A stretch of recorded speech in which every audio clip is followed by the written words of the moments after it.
Boa noite, meus amigos. Vamos agora para praticamente a terceira live, né? Falamos agora com o professor Luiz Felipe, na sequência ainda dentro da mesma live com o professor Edivan.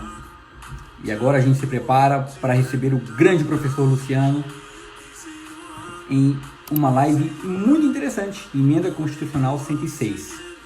Vamos aguardar aqui a conexão do professor, que já deve estar chegando. Parece que ele já deve estar nos acionando aqui já já.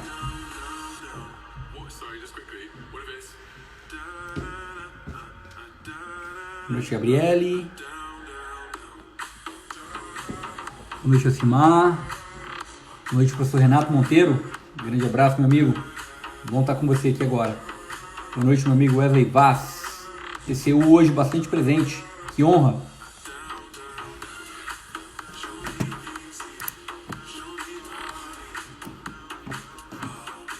Luciano Reis acaba de entrar aqui na nossa live. O grande doutor Luciano Reis, que recentemente teve o seu título colocado a público. Vamos aqui transmitir com o Luciano agora.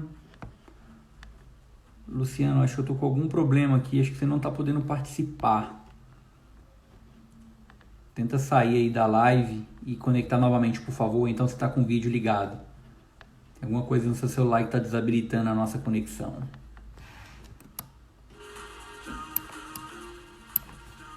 Vou fazer mais uma nova tentativa.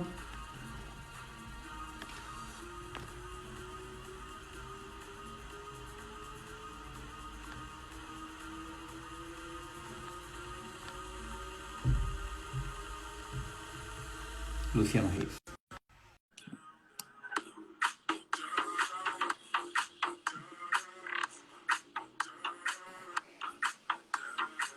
Ao som de Alok, entra agora o grande doutor Luciano Reis. Seja bem-vindo, meu amigo. Grande Neto, muito obrigado aí pelo convite. A música estava boa, eu estava com vergonha de entrar e atrapalhar a música, por isso Pô, que. cara, não, mas aqui é para criar uma receptividade, exatamente colocar energia alta, porque o cara, bicho, é um gigante, é um grande conhecedor de licitações, de contratos, e fora isso, é um grande ser humano.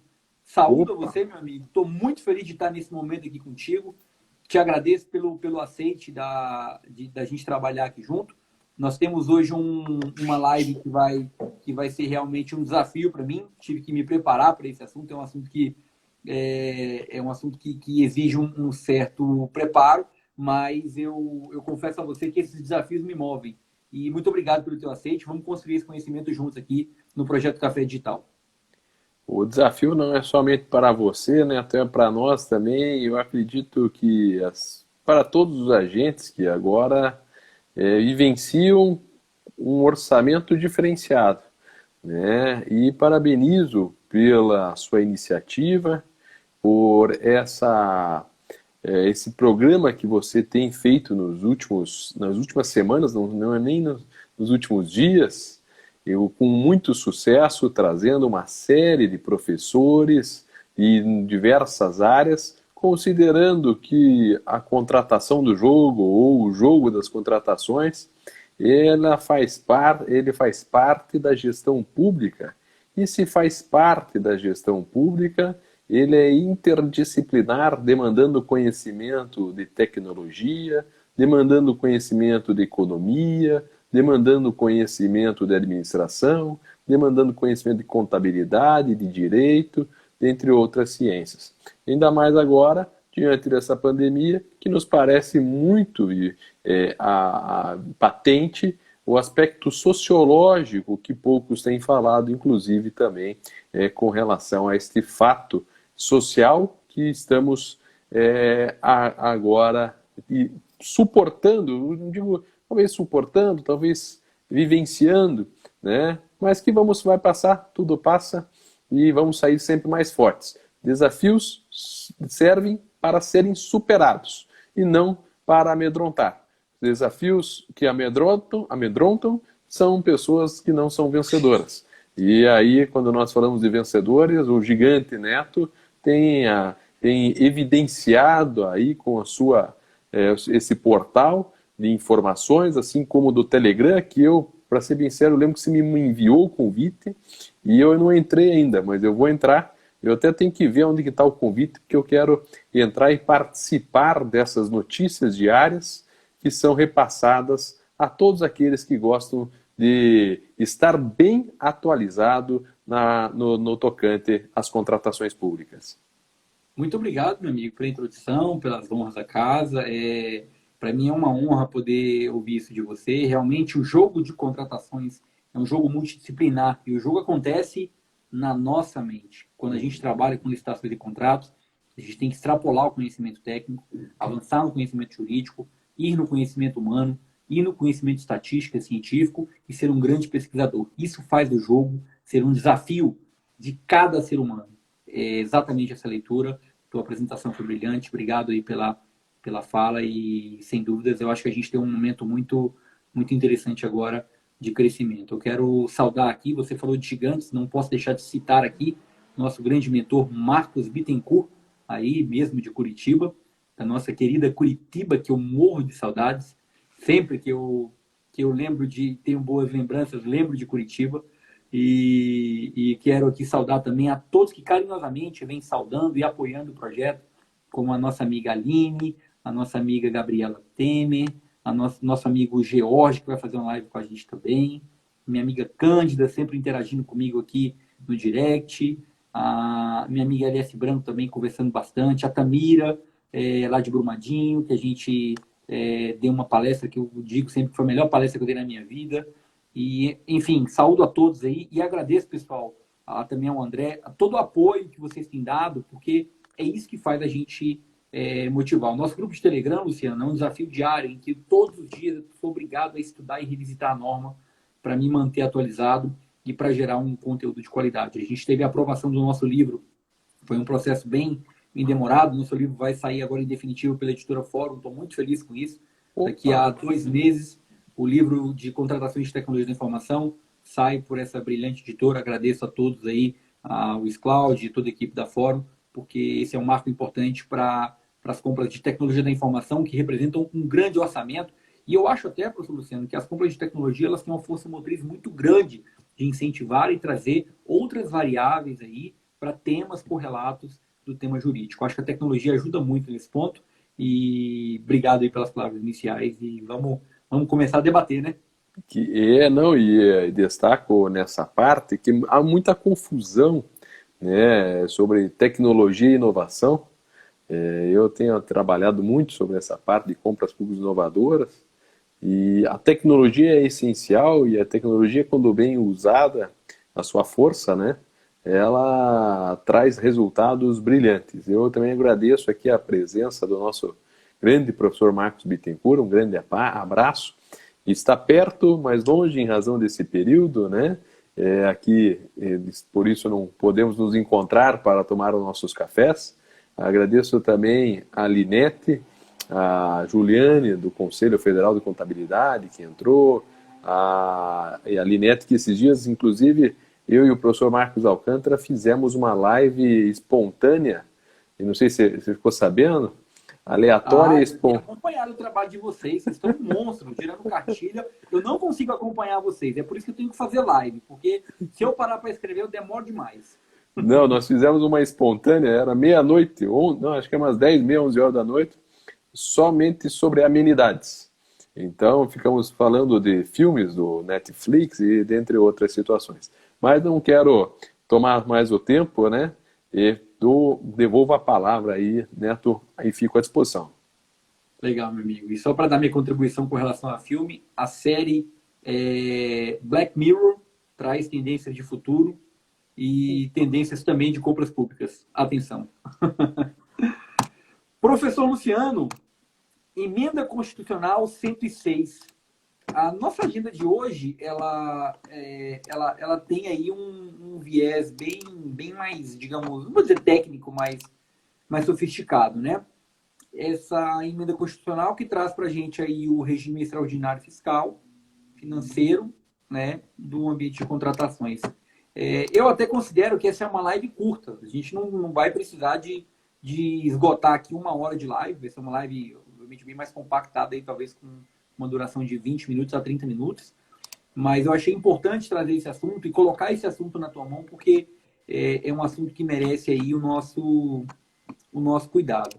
Eu estou aqui com uma separação de algumas perguntas que eu queria fazer para você.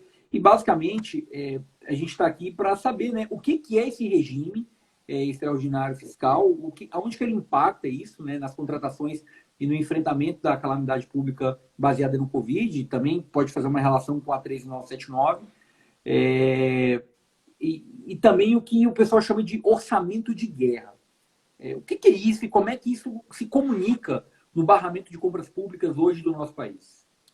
É um tema que eu diria de suma importância, essa emenda constitucional, e não só a própria emenda constitucional, mas o que ela representa diante do atual contexto, podemos assim dizer. Por quê? Porque muitos têm falado, e a gente mesmo tem falado muito sobre contratações públicas, e esses dias o Alessandro acaba de entrar na live, o Alessandro Reis, e ele eu está na minha lista negra. Está na lista negra, por quê? Porque ele não respondeu ainda? Na lista negra das lives, ele vai ter uma live comigo. Ah, opa, então essa é imperdível. O Alessandro tem muito conhecimento, e nós conversávamos justamente esses dias sobre orçamento. A minha preocupação, porque quando nós falamos do orçamento de guerra, orçamento associa-se a planejamento. Então, a nossa lei maior, a nossa Constituição, estabeleceu 3 instrumentos orçamentários, 3 instrumentos de planejamento na nossa Constituição. E quais são eles? O Plano Plurianual, a Lei de Diretrizes Orçamentárias e a Lei Orçamentária Anual.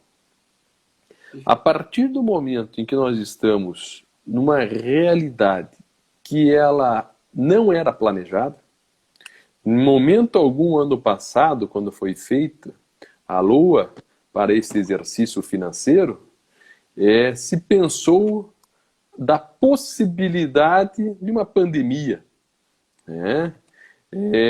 Então, o que essa emenda constitucional traz?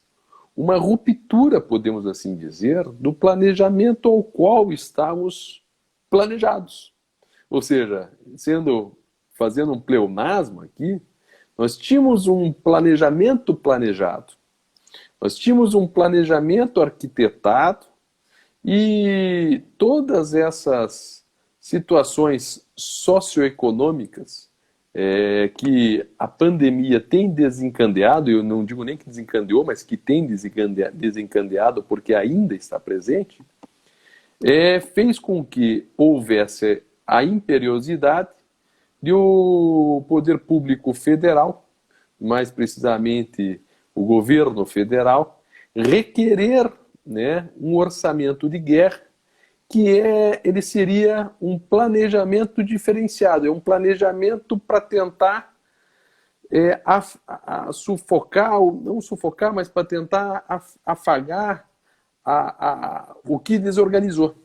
Né? Uhum. E veja só, é só pararmos para visualizar vários governadores. Eu vi algumas entrevistas nessa semana de vários governadores do estado do Brasil, aqui do Brasil, de vários estados, e os governadores, alguns deles falando, eu não sei se eu consigo fechar a folha de pagamento dos servidores públicos.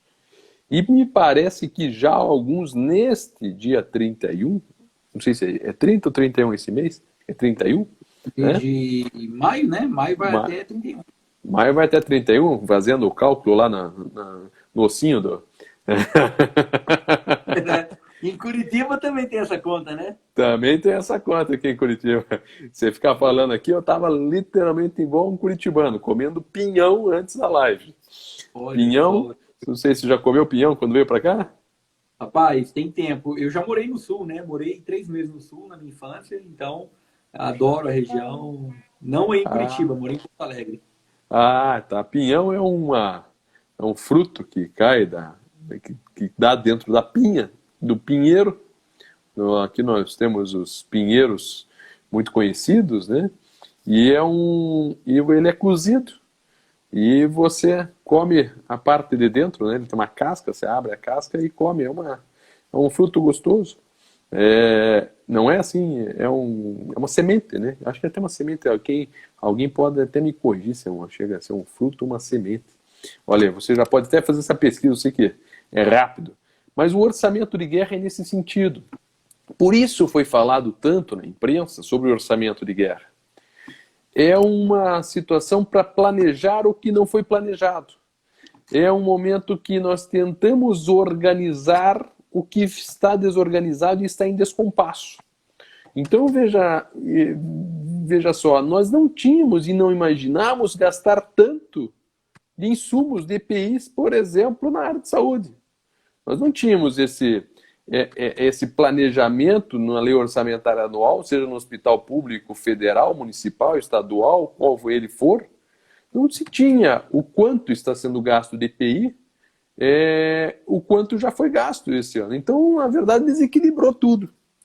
E algumas regras da Constituição, de orçamento, de planejamento, elas precisam ser afastadas neste período, sob pena de inviabilizar a consecução das atividades do Estado. Então, imaginemos, nós temos uma situação, um processamento regular do orçamento que não pode estar agora, seguir o rito normal numa situação anormal. Então, mais uma vez, eu reitero, situações anormais merecem consequências anormais. E é isso que veio esse orçamento de guerra.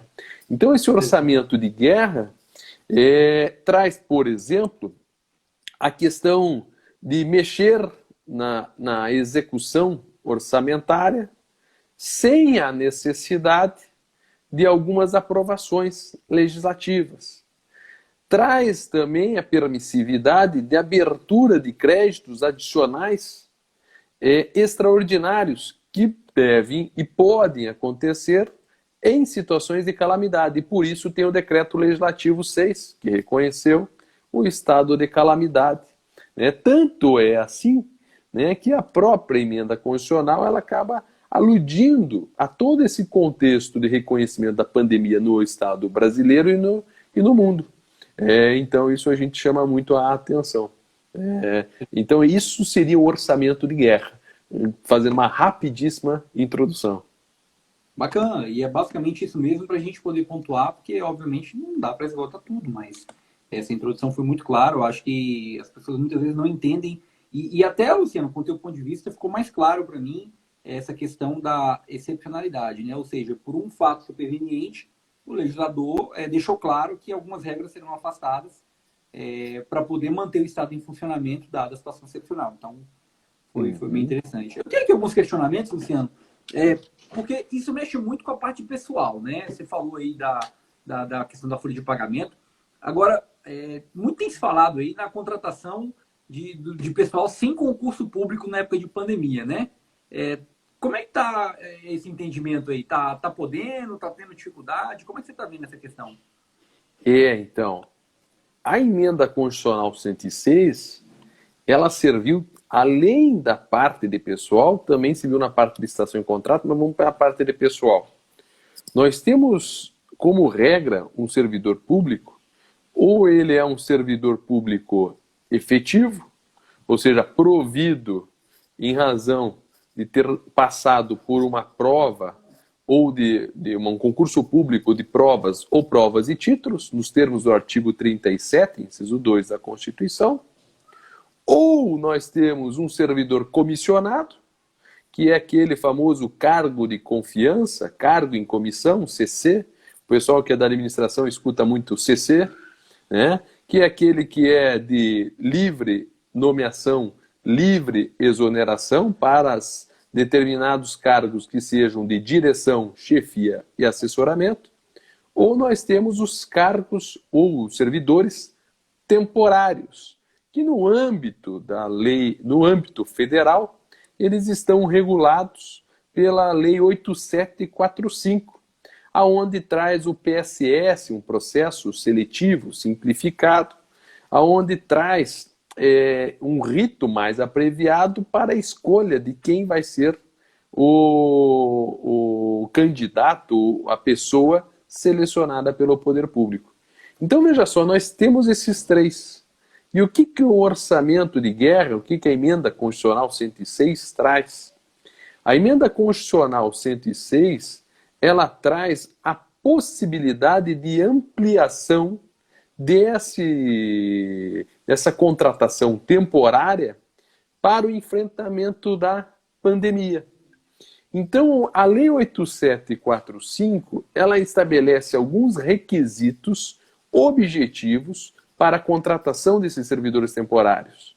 Então, imagine só, normalmente o pessoal escuta, olha, foi contratado alguém temporariamente em razão da epidemia da dengue, foi contratado um agente de tratamento, foi contratado o pessoal do IBGE, por exemplo, para fazer censo, né? Essas são situações que normalmente já estão alocadas na Lei 8745. Só que o que acontece? Se nós ficássemos presos à Lei 8745, e eu até coloco, né, essa Lei 8745, isso no âmbito federal, isto quer dizer que o município, o estado tem que ter sua lei para a contratação por tempo determinado. Esses servidores temporários, eles não poderão ficar por 10 anos, fazerem carreira na administração pública. Eles têm um período determinado. Geralmente, opa, não caiu você. O pedestal expulsou aqui meu celular. Já provavelmente deve estar quente o celular. Cara, eu não sei, porque ele ficou numa posição aqui que ele veio avançando. Peço desculpas aí ao pessoal, já tá tudo ok aqui já. É bom o seguinte, que quem está acompanhando, se estiver meio dormindo, já fica ligado, não tem problema. Até eu fiquei ligado aqui. Ainda bem o seguinte, que não caiu e não mostrou se você tá de calça ou de pijama ou de samba canção, não né? Pode, então... Não pode. O Marcos Alcântara já mostrou como é que funciona, né? Na foto ele tem aí o detalhamento, então não vamos levantar para não ter problema. Não vamos levantar para não ter problema. Então veja só, e o que veio então na emenda constitucional? Trouxe a possibilidade de nós contratarmos pessoas temporárias para esse período de pandemia sem questionamento. Claro, não é sem questionamento que eu vou poder contratar, apareceu na minha frente, eu pego lá e... Opa, você mesmo, meu amigo, você aqui está com um chapéu bonito, vai ser contratado. Não, tem que ter um critério. Não é um trem da alegria. Você tem que ter um procedimento para contratação. Mas não adianta você fazer um procedimento que vai falar, olha, eu vou fazer uma prova simplificada daqui 2 semanas, 3 semanas. Enquanto isso, vai morrer um monte de gente. Né? Então, peraí, se eu preciso, vou imaginar. Imagine só se encontra aquele fumacê de dengue, faz a fumacê que muitos têm feito para também o coronavírus. Só que eu não tenho agente para passar no fumacê, para fazer o fumacê. Aí, claro, não para dengue, estou falando para coronavírus. Aí é o caso de eu contratar temporariamente pessoas para passar esse fumacê. Aí é uma situação que é possível. Aí eu vou fazer como? Eu vou fazer um processo de seleção extremamente simplificado e rápido. Da mesma maneira como se pode visualizar e até pode se encontrar como legítimo, até a gente postou no escritório lá, no Instagram do escritório, no @Reis_Lippmann, né, a questão da convocação de profissionais da saúde. Muitos profissionais de saúde nos procuraram no escritório falando, poxa, foi convocado, apareceu uma determinação que o meu conselho disse que eu estou convocado, tenho que preencher um cadastro e a qualquer momento eu posso ser chamado para estar no hospital, mesmo que eu seja um educador físico, que eu seja fisioterapeuta, seja farmacêutico, e eu não me sinto preparado, afinal eu tenho que ir, não tenho que ir. Essa é uma situação em que hoje se discute se aqui nós teríamos uma requisição dessa pessoa, onde ela é compulsoriamente convocada, compulsoriamente convidadas, entre aspas, você não é um convite, meu amigo, você vem aqui, vai trabalhar no hospital, porque você jurou na hora do momento em que ganhou e se diplomou, por exemplo, na graduação, você fez o juramento e você não pode deixar de agora abrir mão de pacientes que estejam com um problema sanitário e assim por diante. E ainda pode-se pensar que isso não seja uma requisição, que seja uma contratação temporária. E aí, se for uma contratação... A Luciana até fez um comentário rápido aqui, que ela questionou a confusão do artigo 2º da emenda constitucional. Né? Ela achou confuso porque você tem dois tipos de contratação, a de pessoal e a de bem e serviço. Né? Então, só para começar a polêmica, aí ela citou. Só para começar a polêmica. E aí alguém fala, e será que foi colocado de maneira desproposital a parte de contratação de serviços, contratação de equipamentos, contratação de obras? Eu, ainda mais com um texto constitucional, porque agora isso passa a ser um texto constitucional, veja, é diferente da medida provisória, onde não é um texto constitucional. A emenda constitucional passa a ser um texto constitucional. E aí nós não podemos destacar, não podemos entender que existem palavras vãs ou palavras inúteis no texto constitucional, e me parece que essa parte do artigo 2º gera mais legitimidade à Lei 13.979. Tanto é que alguém poderia questionar que a medida provisória, vamos imaginar que ela caia, aquelas medidas provisórias que geraram influência, que geraram inserções na Lei 13.979, pode-se pensar que mesmo assim teria condição, teria validade, em razão da questão constitucional, de uma contratação mais simplificada de serviços, equipamentos e obras. Então, veja, isso é bacana, porque essa emenda constitucional 106, eu não sei se os meus grupos são só muito fortes sobre licitações e contratos, e aí lá no nosso Instagram eu tenho sempre postado também, assim como o Neto, lá no @LucianoEreis, muitas dicas, né? E vou postar uma agora, inclusive, após a nossa live, né? Mas muita gente não tem falado dessa emenda constitucional 106, ninguém tem falado, pouquíssimos têm falado. E eu digo, nós vamos ter que trabalhar orçamento. Alguns podem falar que eu estou com o cabelo em pé em razão do topete, como sempre estou, mas eu estou de cabelo em pé a pensar como fechar esse orçamento e como estruturar o orçamento do exercício financeiro seguinte. Mas tudo bem, isso eu também deixo para depois. Mas bom, agora... Inclusive, me coloco à disposição para poder atuar nesse artigo aí. Será um prazer e uma honra poder contribuir, sem dúvidas, e aprender com você. Interessante aí esse convite. Eu tenho aqui mais duas perguntinhas para a gente poder, obviamente, lançar esse tema aqui e lançar essa provocação. E eu queria realizar aqui para o professor para a gente já encaminhar aqui para as nossas saudações. Cara, essa aqui é até mais prioridade para mim. Como é que vai ser feita a distribuição dos equipamentos e insumos para enfrentamento da calamidade, Luciano? Como é que na prática funciona? Porque uma coisa é a teoria. Uma coisa é você ter um contrato administrativo, em regra, tem que seguir ali o procedimento. Mas e aí? O bicho está pegando. Como é que funciona essa questão agora sobre a ótica da emenda constitucional 106? Olha, eu agora até me perdi aqui porque a Aline falou que o pinhão é muito calórico, e eu comi aqui uns 15 antes de entrar e já ando um pouco avantajado. Eu brinco, o pessoal falou, poxa, você colocou a barbicha, o cavanhaque, por quê? É para evitar a papada, né? Mas já tem um procedimento aí de limpo de papada, viu? O cara que fazer de cagatão já pode fazer. Mas como vamos fazer essa distribuição na prática? A emenda constitucional 106, e aí a gente não pode trabalhar a emenda constitucional sem interpretar as mais recentes decisões do Supremo Tribunal Federal acerca das medidas cautelares que estão analisando as medidas provisórias que têm saído nas últimas semanas, o que eu digo que é uma pandemia normativa que nós estamos tendo, né? Muitos têm adotado essa minha expressão, a pandemia normativa que está sendo vivenciada, nós estamos falando de critérios técnicos e científicos.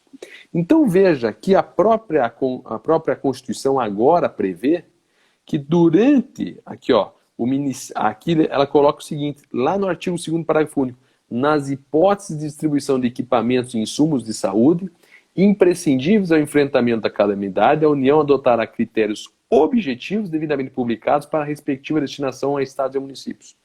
Isto é interessante pelo seguinte, evita que exista um favorecimento a partir de critérios não objetivos e não científicos. Eu vou destinar o Distrito Federal mais equipamentos porque é a terra do Neto e o Neto é do meu partido político. Ou eu vou destinar lá para o Rio de Janeiro, que é a terra do Túlio, em que pese o Túlio está morando no Distrito Federal. Eu vou de entrar, juntamente também com o meu amigo Felipe Leal, gigante aí que trabalha na Start e atua bastante no barramento China. Vamos ter uma live com ele também muito top. Opa, que bom! Então eu não posso mandar, por exemplo, para o estado do Paraná mais equipamento proporcionalmente do que para o Rio de Janeiro. Porque atualmente o estado do Paraná, vamos imaginar, ele está com números de coronavírus muito mais razoáveis e tranquilos do que o Rio de Janeiro. Então nós temos que estabelecer esses critérios e isso é importante. Por quê? Porque o Ministério, principalmente quando se falar no Ministério da Saúde, ele vai ter que emitir um ato normativo onde ele declarará quais são os critérios que foram adotados e qual é a proporção ou qual a equação que está sendo feita para fazer a distribuição de equipamentos. Porque é aquele negócio, vem um avião da China com um EPI, aí aquele negócio, o que não dá para acontecer é quem chora mais, né?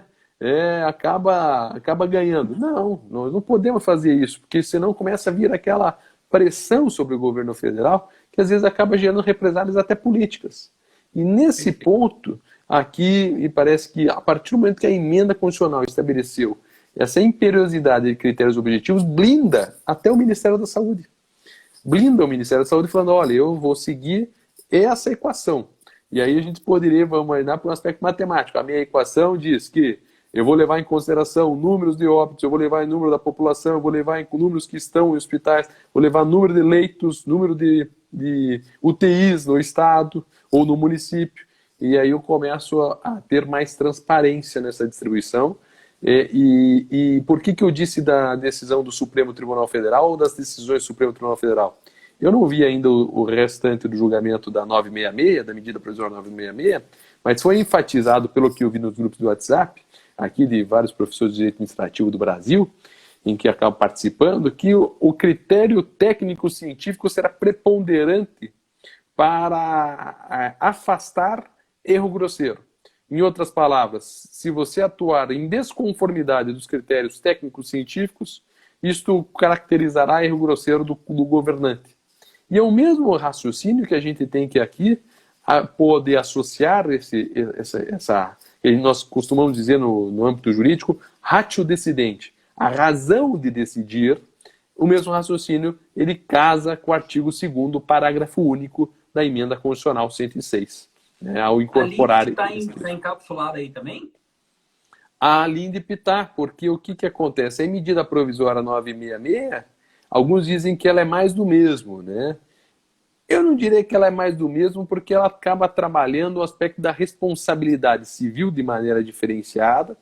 Ela trouxe esse aspecto da responsabilidade civil, trouxe o aspecto do erro grosseiro com uma maior blindagem, podemos assim dizer, ao gestor público. E o terceiro ponto, ele vem também como uma resposta àqueles que estão interpretando de maneira equivocada o artigo 28 da LINDB, da Lei de Introdução aos Normas do Direito Brasileiro, que, se a memória não tiver falha, o Decreto-Lei 4567, né, de 1942. Salve se a memória estiver errada. Professor Luciano, nosso tempo aqui, essa live ela foi mais curtinha mesmo, nosso tempo já está chegando ao final. Já foram 3 lives aqui hoje. Opa, E você eu está vou. na terceira? E essa já é a terceira, porque a com o Erivan e com o Luiz Felipe conta como duas, né? Foram 2 momentos distintos, 2 assuntos separados. Nossa senhora.